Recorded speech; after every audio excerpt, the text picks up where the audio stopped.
Goeienaand, good evening, fellow South Africans and citizens of the world. Well, there's some very disturbing reports about suggestions that there's going to be anarchy in South Africa on the 23rd of August. Now, I should tell you that this is one of the subjects we're going to be talking about with General Isaac van Zyl of the Boer Legion 2 nights before, on the 21st of August. So please don't miss that live stream. Now, I'll give you a bit of background to what they're saying here. This is actually in the mainstream media in South Africa. So this is not some bland social media conspiracy theory. This is actually from a media outfit called My Broadband. And it says, police are preparing for attacks on law enforcement entities and important infrastructure which aim to make South Africa ungovernable. This is according to a report from Network 24, citing a document from intelligence officials detailing measures to address a new plan supposedly contrived by the same instigators behind the days of unrest in KwaZulu-Natal and Gauteng last month. Now, over a week ago, I put up a video here on Loving Life TV and on YouTube, which had a long PDF attached with all the instigators' names and phone numbers on the document. Why haven't they been incarcerated? This is from WhatsApp. The evidence is there. This Bekesele police service is completely incompetent, inept under his leadership. And why Ramaphosa didn't replace him when he had that ministerial shuffle with the musical chairs, who knows? It's probably something to do with the factionalism within the ANC. But this is why this government is just completely stuffed. Let's continue. Following the arrest of former President Jacob Zuma, violence and looting resulting in billions of rands in damage to scores of shopping malls, wholesale retailers, bank branches, and hundreds of stores and ATMs. The new document states that attacks planned for Monday, the 23rd of August, will see rioters target police stations, military bases, and other premises where law enforcement officials work. Now, during the looting in KwaZulu-Natal, 1.5 million rounds of ammunition were looted in one container in Durban, and there were arms there as well. Now, it's been very disturbing how quiet Julius Malema from the Economic Freedom Fighters has been over the last few weeks. Clearly, he's up to no good because he is a tsotsi. And for those of you who don't know the South African meaning of tsotsi, it means he is an evil man. These are supposedly aimed at acquiring firearms and ammunition. In addition, the document notes the insurrection will target state, municipal, and police vehicles. The instigators have also encouraged people to take firearms from law enforcement officials and security officers and hit correctional service facilities to free prisoners. Now, I'm going to play you a video clip that came out just yesterday where the Norwood police station in South Africa were handing out their guns from their safes to criminals. And again, this is in the mainstream media. The guy in charge of the cache of guns at the Norwood police station has since committed suicide. Well, one can understand why. Let's have a look at that video and then get back to what's happening on the 23rd of August.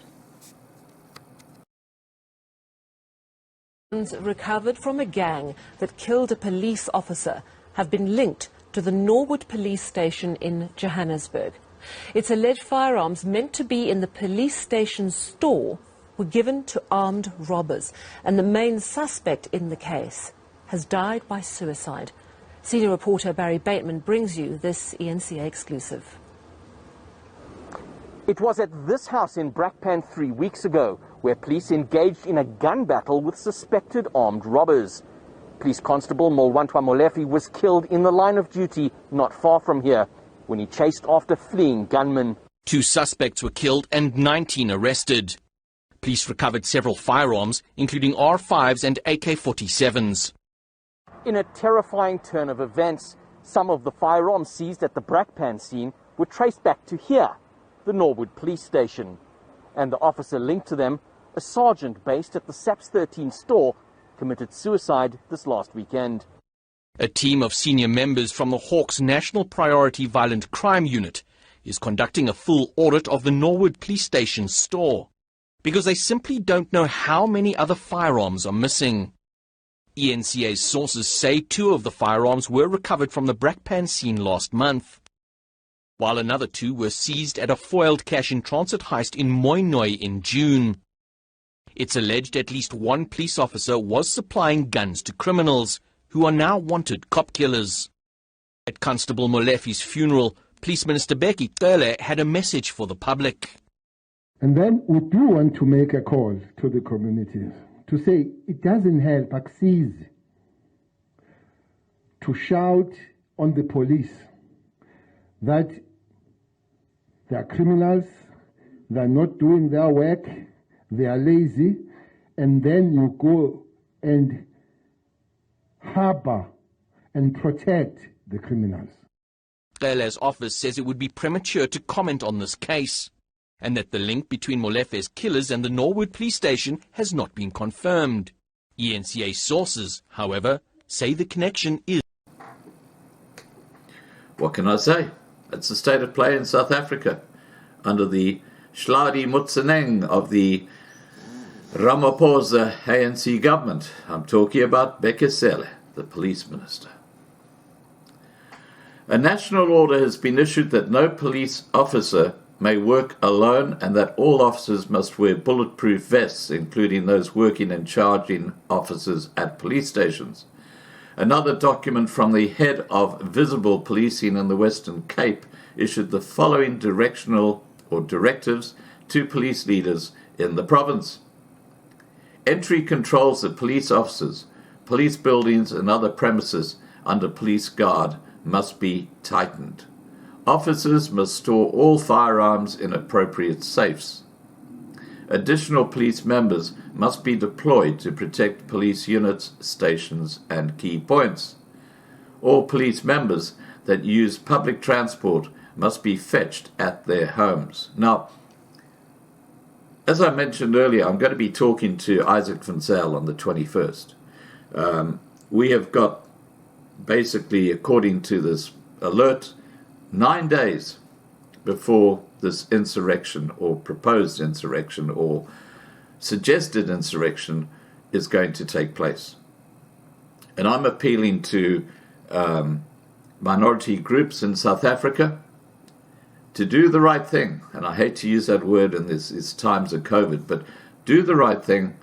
Contact your local police station and see if you can offer, if you're armed and if you've got guns, to actually go along and spend the day at that police station, your local police station, and support them against any gangs that might try and attack.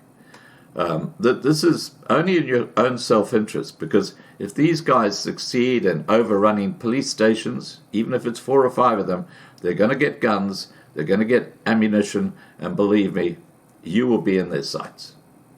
So the suggestion here is that people who are in Pretoria, people who are in places like Victoria West, wherever you are, wherever there's a police station, go and show support to those police, because this will actually cement the community's position with these feral police police stations that are doing the wrong thing, and it'll show them that they've got to lift their game.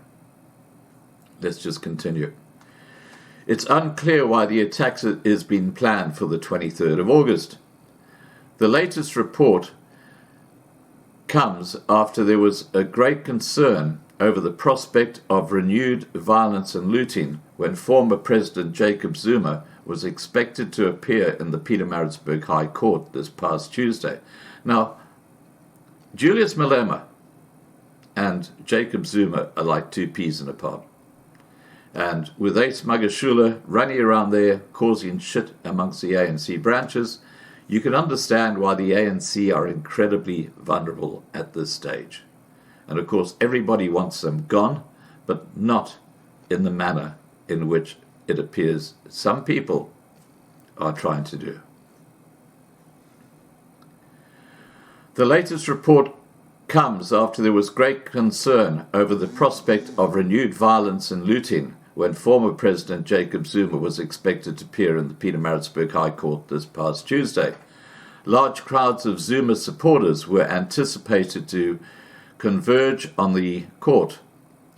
City Press reported that the police was concerned that ammunition looted from a shipping container in Durban would be used by the protesters. However, this never came to be, as the former president was a no-show for the case because he has been treated in hospital for an undisclosed medical condition. How convenient. Zuma's legal team claimed he had life-threatening conditions that prevented him from appearing in court. Judge Pete Kuhn has noted or ruled that Zuma's doctors must now complete a medical report on his condition. This must be provided to the National Prosecuting Authority by the 20th of August. The NPA will then be allowed to appoint its own medical experts to examine Zuma and determine whether he will be fit to attend open court on the 9th of September. So guys, I'm just putting this out there, okay?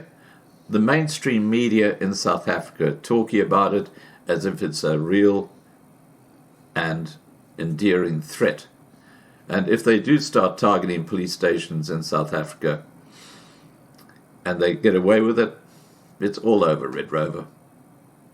The insurrection will take place. And that's why I'm suggesting that communities in small towns in particular, if they can support their police station, they should, because it will build a bond of trust which has been broken in so many places because of the ineptitude of the police. Please remember to subscribe to Loving Life on YouTube to be kept informed. Please remember to register on lovinglifetv.com, the platform we are transitioning to. Please like this video, please share this video, and above all, please stay safe. Bye for now.